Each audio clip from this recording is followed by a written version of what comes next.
Shalom, saudara kasih dalam Tuhan. Kita mau mulai ibadah kita pada siang hari ini. Kita siapkan hati kita, yang di rumah maupun yang di gereja. Kita tetap mau satukan hati kita. Kita mau ibadah kepada Tuhan. Sebelumnya kita mau baca Mazmur.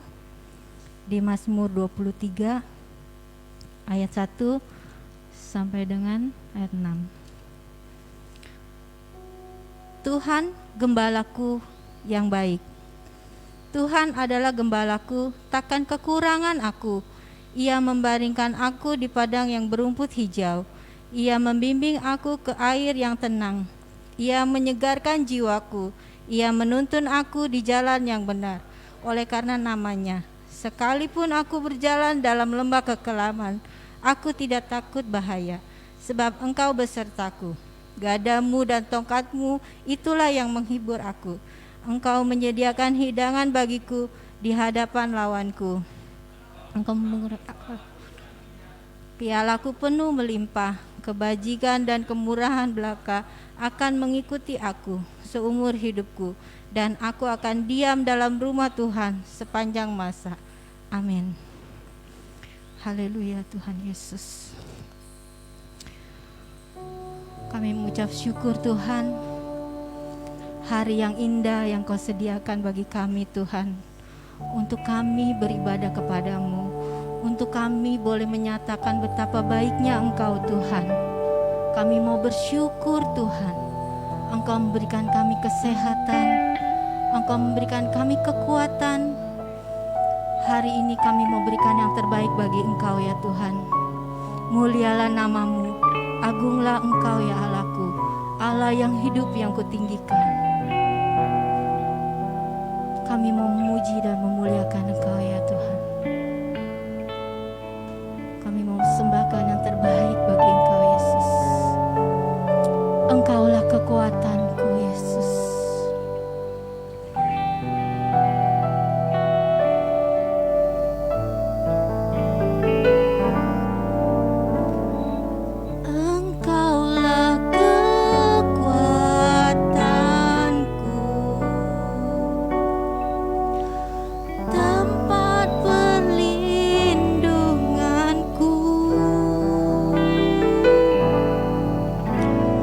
Saat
Engkaulah Tuhan kekuatanku, sukacitaku, sembah Dia.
Bagi Engkau Yesus.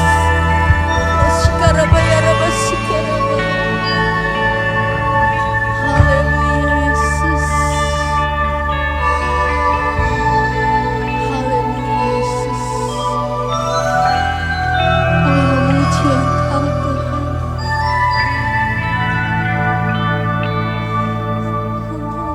Haleluya Yesus. Glory, haleluya Yesus. Ya Rabbi Shikaraba, ya Rabbi Shikaraba.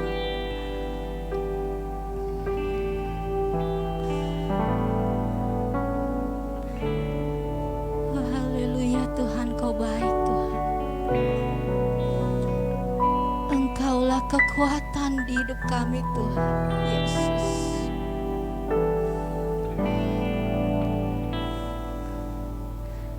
Engkaulah kekuatanku,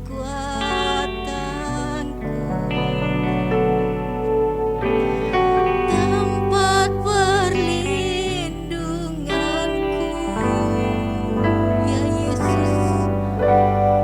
Saat badai menerpa,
Haleluya, haleluya.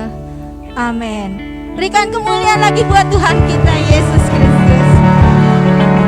Masih tetap semangat ya saudara, mau yang di rumah maupun yang di gereja, masih tetap semangat memuji Tuhan. Amin. Kita mau katakan hari ini hari yang telah dijadikan Tuhan. Kita siap memuji Tuhan.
Saudara kasih dalam Tuhan,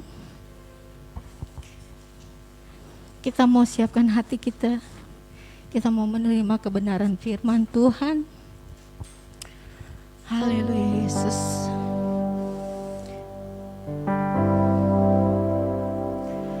Biarlah Tuhan yang membentuk kita. Biarlah Tuhan yang menjadikan kita bejana yang baik di hadapan Tuhan. Bentuk kami Tuhan Yesus, ajar kami sedemikian Yesus. Haleluya Yesus.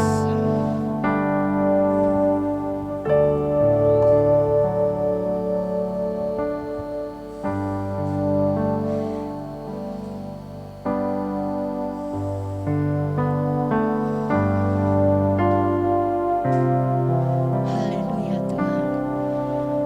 Di jiwaku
Kami siapkan hati kami pagi ini Tuhan, untuk kami menerima benih kebenaran firman-Mu. Biarlah kiranya firman yang ditaburkan boleh selalu bertumbuh, berbuah dalam kehidupan, pikiran, perkataan, dan perbuatan kami. Kami serahkan semuanya ke dalam tangan kasih-Mu. Urapi setiap hati kami. Biarlah kiranya kami menolak setiap kuasa-kuasa kegelapan, roh-roh yang bukan berasal daripada Tuhan. Kami satukan hati kami patahkan di dalam nama Tuhan Yesus Kristus. Biarlah hadirat-Mu hadir di tengah-tengah kami pagi ini Tuhan, memberkati kami dengan kuasa firman-Mu. Di dalam nama Yesus Kristus. Mari kita yang siap terima firman Tuhan, sama-sama kita katakan amin. Shalom Bapak Ibu Saudara-saudari yang kasih oleh Tuhan. Sekali lagi shalom. Saudara yang ada di rumah juga shalom.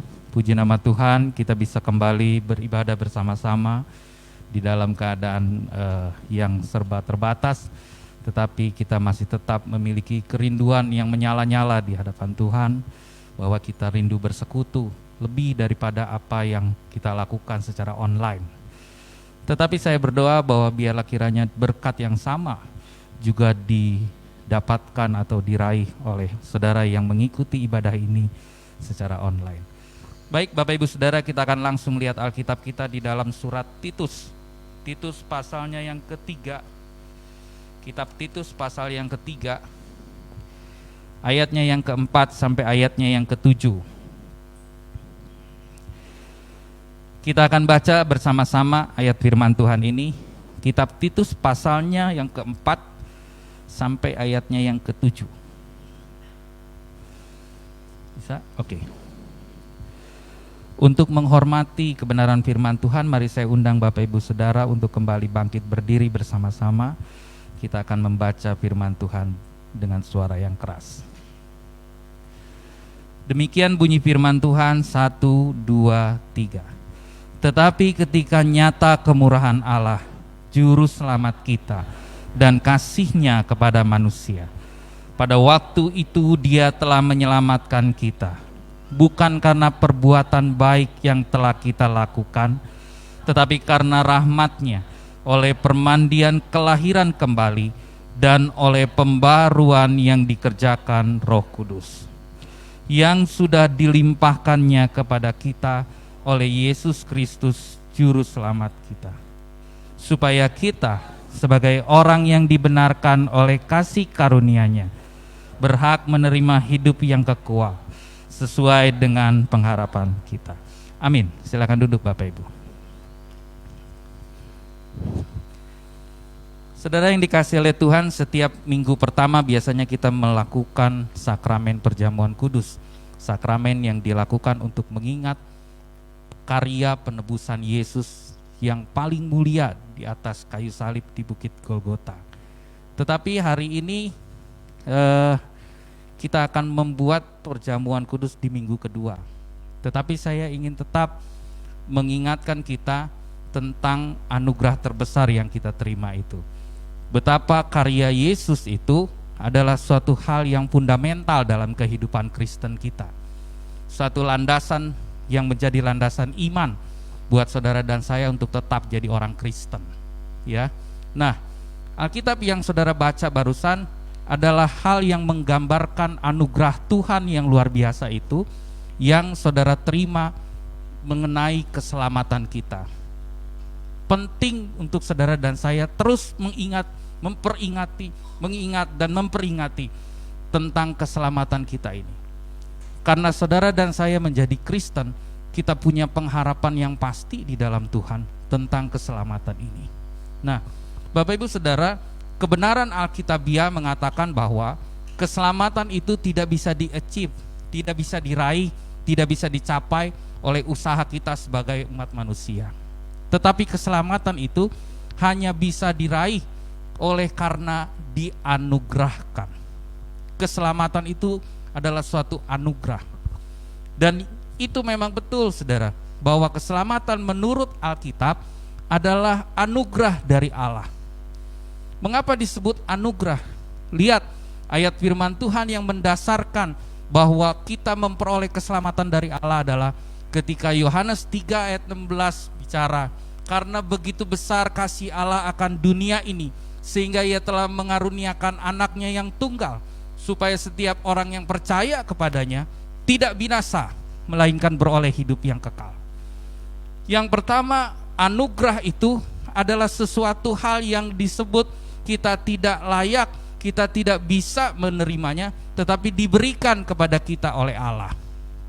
Nah, anugerah dari Allah adalah ketika Dia melepaskan hal yang paling berharga dari dirinya, yaitu Dia mengutus anaknya yang tunggal turun ke dunia untuk menebus dosa saudara dan saya. Ada banyak pandangan mengenai anugerah ini. Selalu ada dua pandangan mengenai anugerah itu.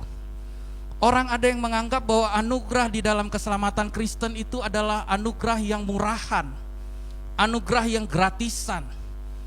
Orang-orang seperti ini menganggap bahwa ketika kita menjadi Kristen, kita pasti masuk surga.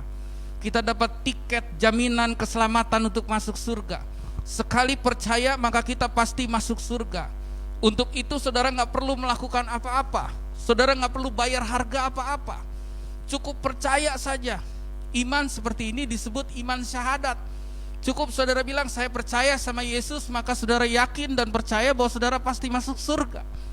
Setelah saudara melakukan itu, setelah saudara melakukan pengakuan itu, tidak peduli kehidupan saudara seperti apa, gak usah lakukan apa-apa, hidup saja seperti biasa, gak ada harga yang harus dibayar, karena ini gratis, pemberian dari Allah.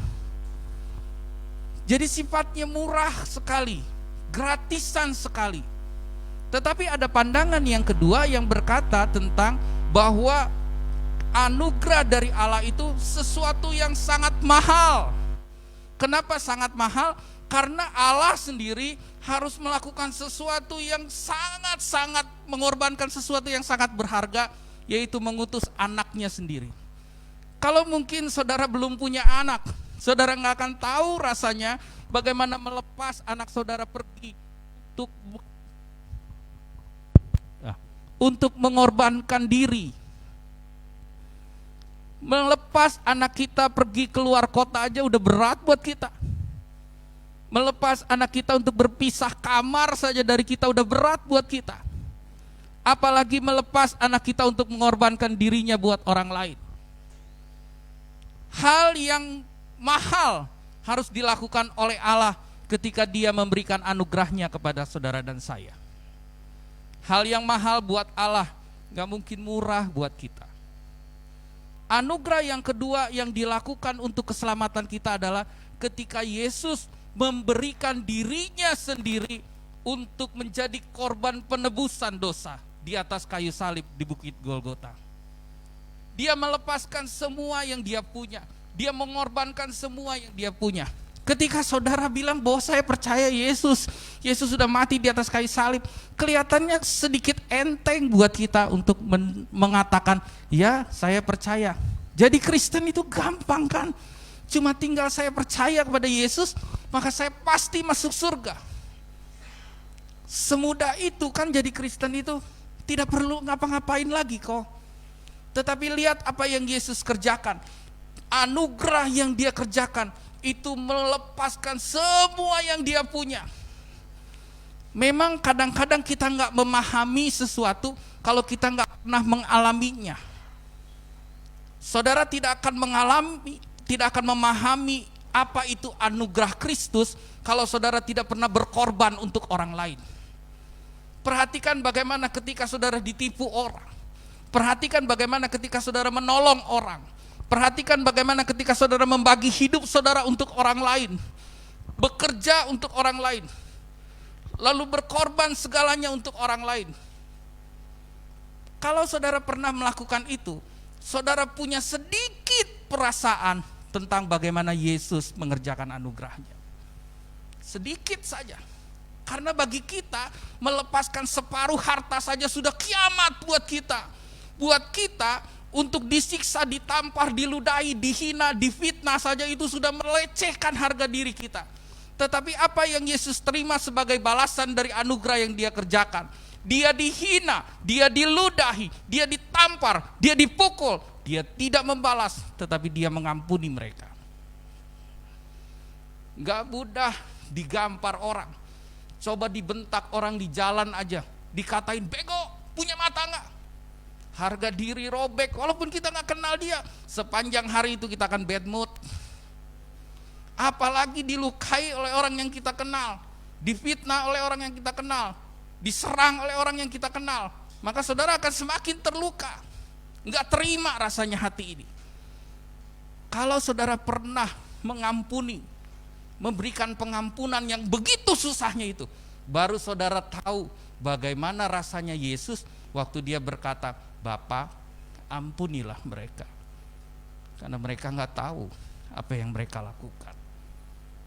Bapak Ibu Saudara, kita selamat karena anugerah Allah, anugerah yang begitu mahal, saudara, anugerah yang sangat mahal.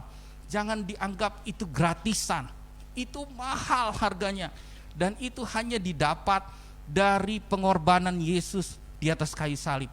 Hanya melalui Yesus saja, hanya Yesus saja jalan dan kebenaran dan hidup. Ada banyak jalan menuju ke Roma, tetapi hanya ada satu jalan menuju kepada Bapa, yaitu melalui Tuhan Yesus. Lewat pengorbanan yang di atas kayu salib. Tidak ada jalan lain. Ada banyak orang yang jadi Kristen, bersikap, berlaku, hanya ingin memperalat Yesus. Hanya ingin mempergunakan Yesus. Kenapa? Dia punya tujuan untuk masuk surga. Dia punya tujuan memperoleh hidup kekal. Dan Yesus hanya dijadikan sarana aja. Kalau saudara mau pergi ke ke Pulau Untung Jawa, maka saudara perlu tuh perahu. Perahunya penting nggak? Penting. Kalau nggak ada perahu, kita nggak bisa sampai Untung Jawa. Jadi kita butuh dan penting sekali perahu itu buat kita. Tetapi ketika saudara sampai ke Untung Jawa, apakah saudara masih peduli dengan perahunya? Kalau saudara mau menyeberang ke Kedaung Barat, sekarang ini ada jembatan. Tanpa jembatan, tanpa eretan, saudara bisa nyebrang? Bisa, berenang kok. Oke.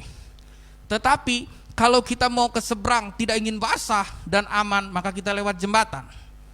Setelah saudara sampai ke jembatan, saudara sampai ke Kedaung Barat, saudara masih butuh nggak jembatannya? Enggak. Jembatannya mau dihancurin juga terserah, saya udah nyampe kok. Tujuan saya ke Kedaung Barat, tujuan saya bukan ke jembatan. Dan banyak orang Kristen yang memperlakukan Yesus seperti itu.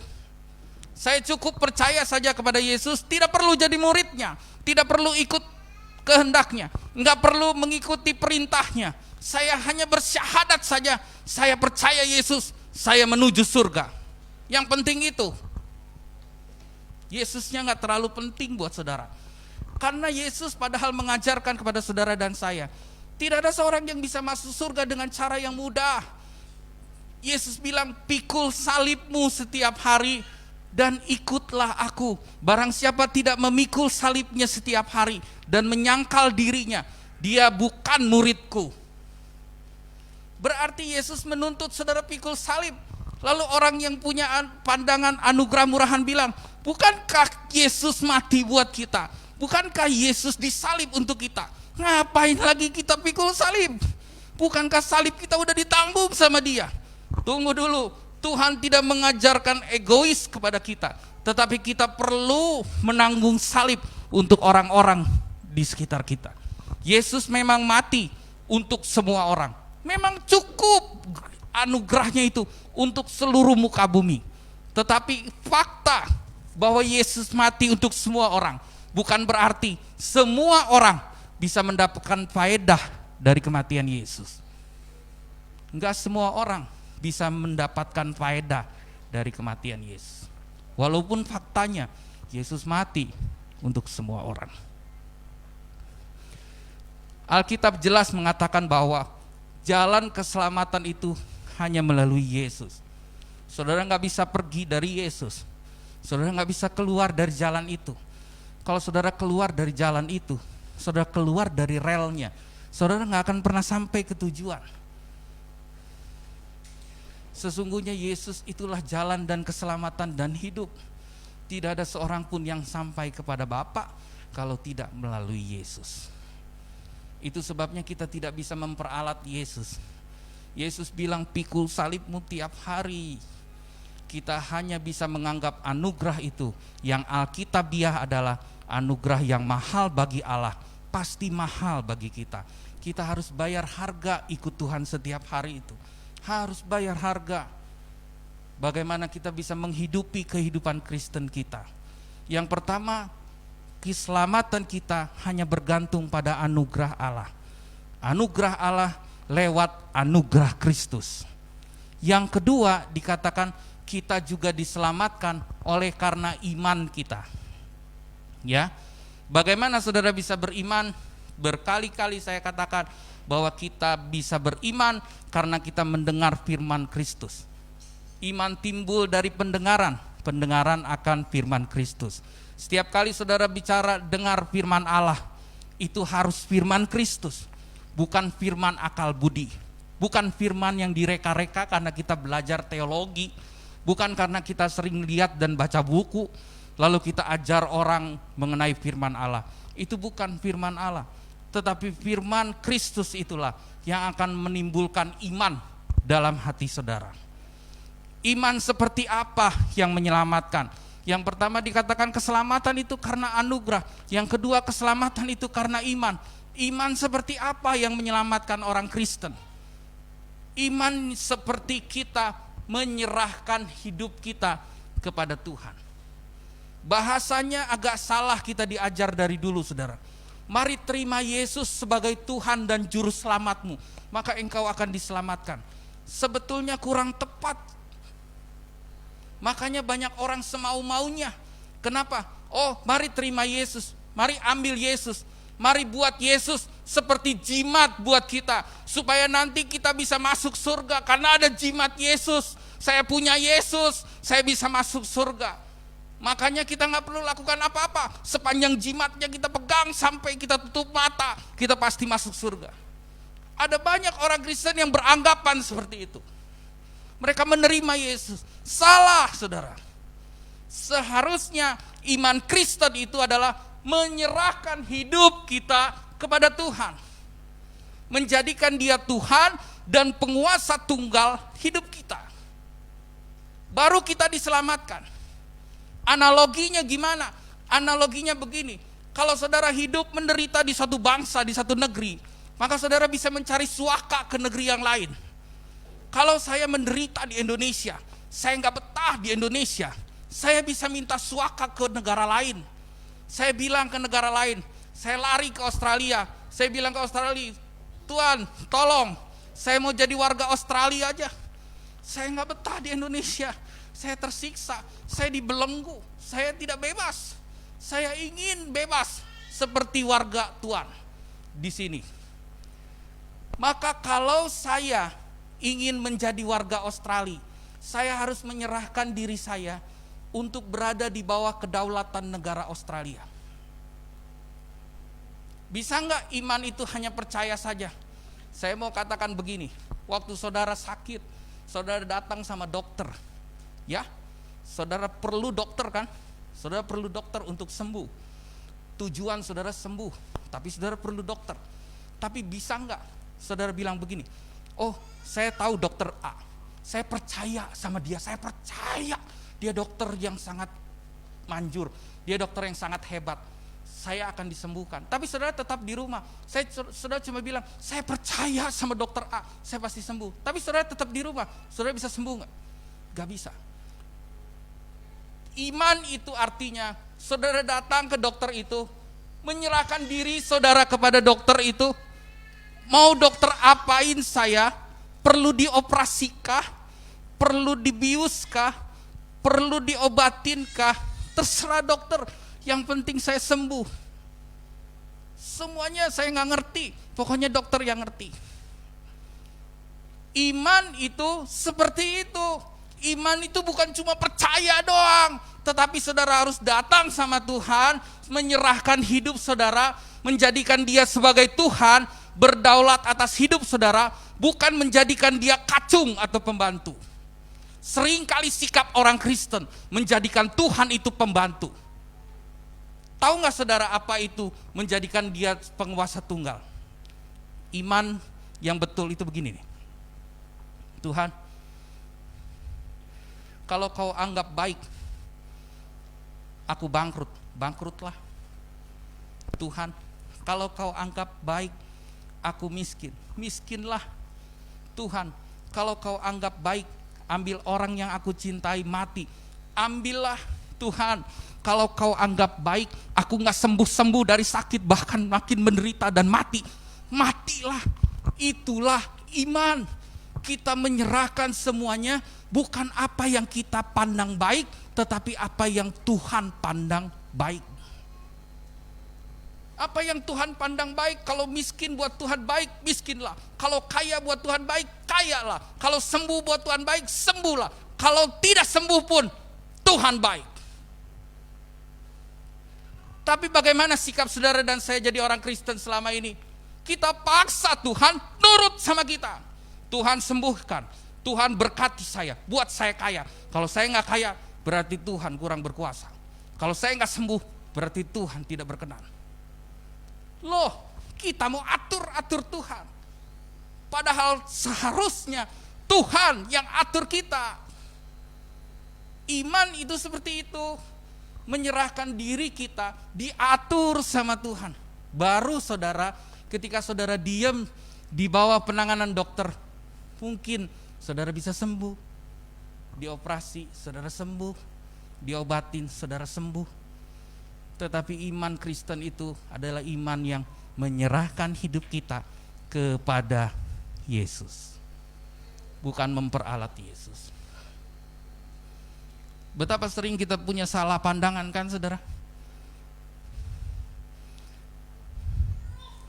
Saya terlalu sering dikasih pandangan yang salah dulu.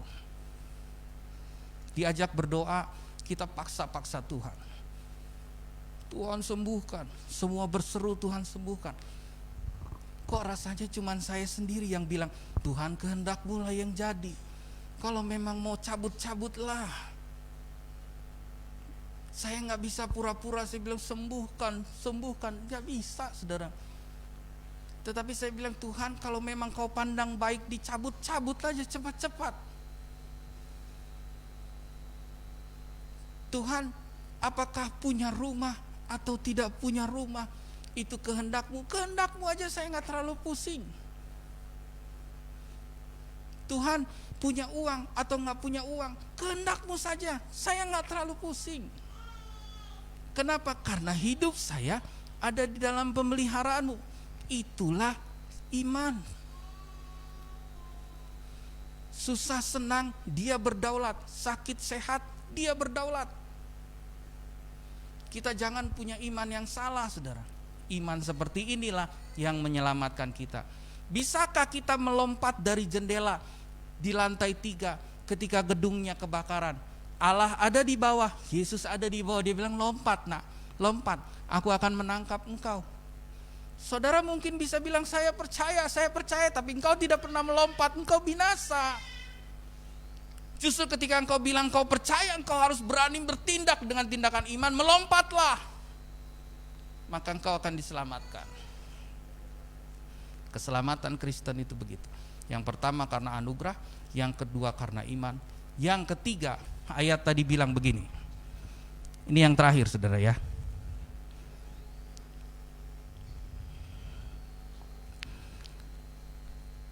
Titus 3 ayat 4-7 tadi bilang begini saudara.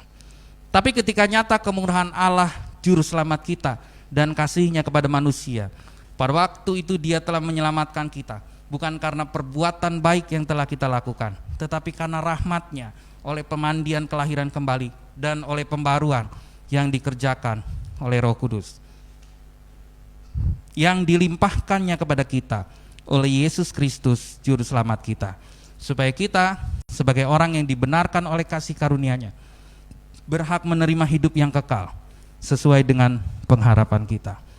Alkitab bilang yang ketiga, mengenai keselamatan ini dikatakan, saudara harus dilahirkan kembali lewat permandian. Yesus pernah bilang kepada orang yang bertanya kepadanya, engkau harus dilahirkan kembali baru bisa masuk dalam kerajaan Allah. Nikodemus yang bertanya, dia bilang, mana mungkin orang setua saya bisa lahir lagi? Apakah saya harus kembali masuk ke dalam rahim ibu saya? Orang sepintar Nikodemus bisa berkata seperti itu, saudara. Tetapi yang Yesus maksudkan, setiap orang Kristen harus punya kelahiran baru dalam hidupnya, sehingga dia memiliki pembaruan kehidupannya. Allah yang menyelamatkan saudara menurunkan anugerah melalui Yesus. Saudara terima melalui iman. Sebagai tanda materai bahwa saudara pasti masuk surga, saudara diberikan Roh Kudus. Saudara perhatikan stepnya ya. Setelah saudara punya Roh Kudus dalam hati saudara, maka Roh Kudus akan melakukan metanoia dalam pikiran saudara. Roma 12 ayat yang kedua bilang begini, saudara.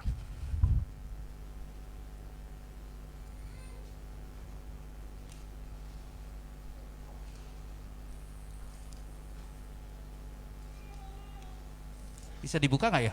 Roma 12. Nah iya nih. Janganlah kamu menjadi serupa dengan dunia ini, tetapi berubahlah oleh pembaruan budimu, sehingga kamu dapat membedakan mana kehendak Allah, apa yang baik, yang berkenan kepada Allah, dan yang sempurna. Tahan, jangan dihilangin ya. Dikatakan begini, bahwa perubahan yang dikerjakan oleh Roh Kudus itu, pertama-tama dia mengubahkan cara berpikir saudara, bukan cara hidup saudara. Cara hidup kita mungkin masih tetap bergajulan, cara hidup kita mungkin masih sering jatuh dalam dosa. Tetapi yang pertama Tuhan insapkan adalah pola pikir dulu. Ketika saudara mendengar firman Tuhan, yang pertama disentuh pikiran saudara. Ini kebenaran atau bukan? Ini kebenaran atau bukan? Itu pikiranmu. Maka Roh Kudus akan mengerjakan pembaruan di dalam pikiran. Kita dulu sering sesat pikir, saudara. Tetapi Allah mengerjakan lewat Roh Kudus pembaruan dalam pikiran kita. Namanya metanoia. Metanoia itu berbalik 180 derajat, bukan 360. Kalau 360 berarti kumat. Tapi dia 180 dari atas ke bawah, jam 6 sore, jam 6 pagi. Ya, itu yang pertama Allah kerjakan. Perilaku kita boleh tidak berubah, tetapi pola pikir kita dulu yang dikerjakan Allah. Baru ketika pola pikir saudara berubah, cara hidup saudara berubah. Dikatakan begini, ketika berubah oleh pertama pembaruan budi. Pembaharuan budi ini membuat saudara berubah. Baru orang bisa lihat perubahan hidup saudara. Jadi Kristen itu selalu berulang-ulang saya bilang, jadi Kristen itu prestasinya perubahan hidup. Bukan soal apakah saudara mulai bersinar atau enggak, apakah saudara tambah gemuk atau enggak. Tetapi jadi Kristen itu berbicara soal saudara berubah atau enggak. Prestasi Kristen bukan dihitung dari udah berapa lama lo jadi Kristen, 40 tahun kah, 20 tahun kah, 10 tahun kah, bukan. Tetapi jadi Kristen itu diukur dari sebagaimana saudara mengalami perubahan hidup. Buat apa kita berubah? Buat apa saudara bisa berubah? Dikatakan supaya kita bisa membedakan mana kehendak Allah. Saya mau tanya, apa cita-citamu jadi Kristen? Cita-cita kita jadi Kristen supaya kita bisa jadi umat Tuhan, supaya kita bisa melakukan kehendak Tuhan. Bagaimana mungkin saudara melakukan kehendak Tuhan kalau saudara nggak ngerti kehendak Tuhan? Gimana saudara bisa berkenan sama saya melakukan kehendak saya kalau saudara nggak tahu apa maunya saya? Gimana caranya? Omong kosong. Justru supaya saudara bisa membedakan mana suara Allah, mana suara nurani, mana suara Allah, mana suara setan. Saudara harus mempunyai perubahan pola pikir dulu. Ketika saudara berubah, saudara bisa membedakan, oh ini suara Tuhan, oh ini suara nurani, oh ini suara setan. Waktu saudara sudah ngecun sama Tuhan, baru saudara bisa melakukan kehendak Allah, yaitu apa? Yang baik, yang berkenan kepada Allah, dan yang sempurna. Itulah kehidupan Kristen, Bapak Ibu. Saya berdoa kiranya ini merefresh saudara. Saudara, keselamatan ini penting kan saudara. Dan kita harus tahu bahwa keselamatan itu bukan kuat dan gagah kita, tetapi karena anugerah Tuhan. Dan marilah saudara punya iman yang benar, iman yang menyerahkan hidup saudara. Tuhan mau bikin apapun suka-sukamu, Tuhanlah. Apa-apa maumu, Tuhanlah. Pokoknya saya ikut aja. Tuhan atur sampai kekekalan. Yang ketiga, mari saudara miliki perubahan. Kalau saudara punya Roh Kudus, tanda orang Kristen punya Roh Kudus bekerja mengubahkan pola pikirmu dan mengubahkan perilakumu menjadi lebih baik dan lebih sempurna. Kenapa? Karena engkau bisa membedakan mana kehendak Allah, apa yang baik dan yang berkenan kepada Allah dan yang sempurna. Amin. Amin. Mari kita tundukkan kepala bersama-sama. Oh rabatakaralamaya sikaralabaralabana.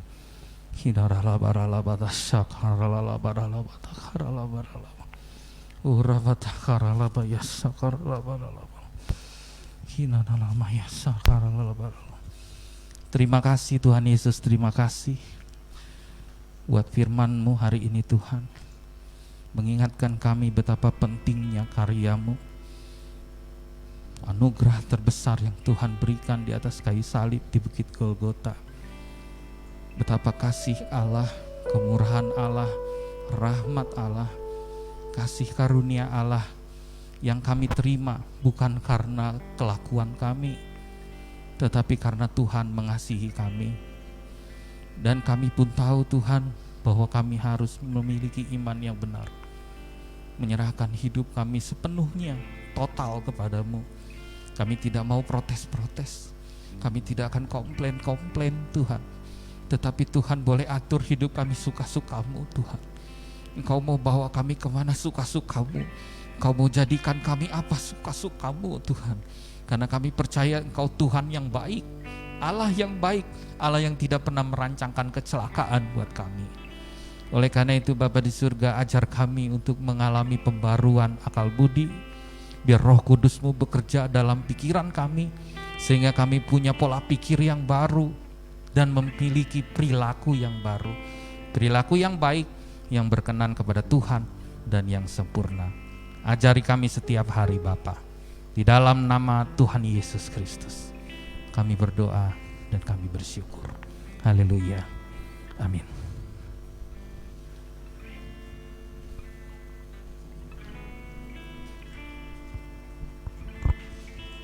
Shalom Bapak Ibu Saudara sekalian. Shalom. Semangat. Saudara diberkati Tuhan. Amin. Gitu jadi anak Tuhan. Apapun keadaan kita harus tetap semangat memuliakan nama Tuhan karena kita di dalam kedaulatan Tuhan. Pengumuman untuk seminggu ini hari Rabu ada doa di tempat ini jam 4 sore. Mari saudara bisa hadir.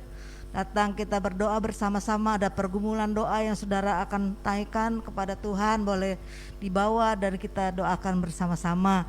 Untuk hari ini makanya maafkan kami perjamuan kudus minggu yang kedua.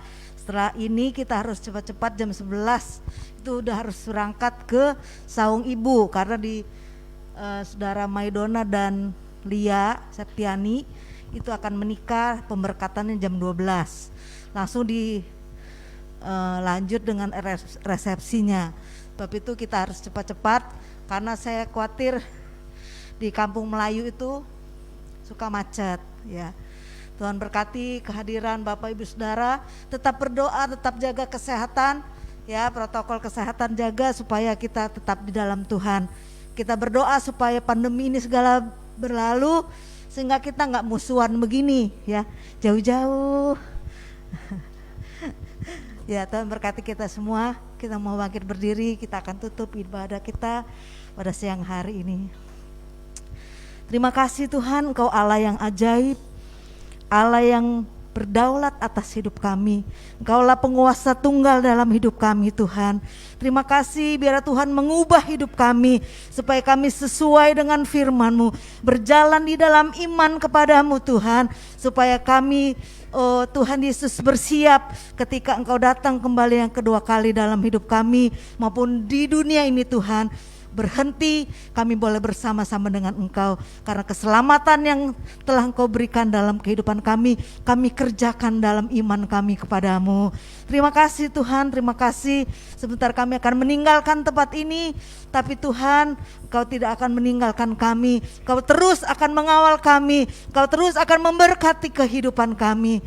Kiranya damai sejahtera Allah yang melampaui segala akal akan memelihara hati dan pikiranmu di dalam Yesus Kristus. Allah Bapa yang selalu memelihara kehidupanmu, dan cinta kasih Tuhan Yesus yang selalu diberikan, bahkan karunia-karunia Roh Kudus, buah-buah Roh Kudus menjadi milik kita seutuhnya sampai kedatangan Tuhan Yesus yang kedua kali. Kau akan keluar dari tempat ini membawa sukacita yang besar dari Tuhan, yang sakit disembuhkan, yang susah dihiburkan, yang lemah dikuatkan. Pekerjaanmu diberkati, rumah tanggamu diberkati, anak-anakmu diberkati, dan segala Engkau kerjakan karena Kau kerjakan buat kemuliaan Tuhan, dan Tuhan akan memberkati kehidupanmu. Terima kasih Tuhan, terima kasih. Di dalam nama Tuhan Yesus kami berdoa dan bersyukur. Kita berdoa bersama-sama. Bapa kami yang di surga, dikuduskanlah namamu, datanglah kerajaanmu, jadilah kehendak-Mu di bumi seperti di surga. Berikanlah kami pada hari ini makanan kami yang secukupnya, dan ampunilah kami akan kesalahan kami, seperti kami juga mengampuni orang yang bersalah kepada kami. Dan janganlah membawa kami ke dalam pencobaan, tetapi lepaskanlah kami daripada yang jahat, karena Engkaulah yang punya kerajaan dan kuasa dan kemuliaan sampai selama-lamanya. Amin. Tuhan berkati. Yang mau kondangan, kalau mau barengan ayo.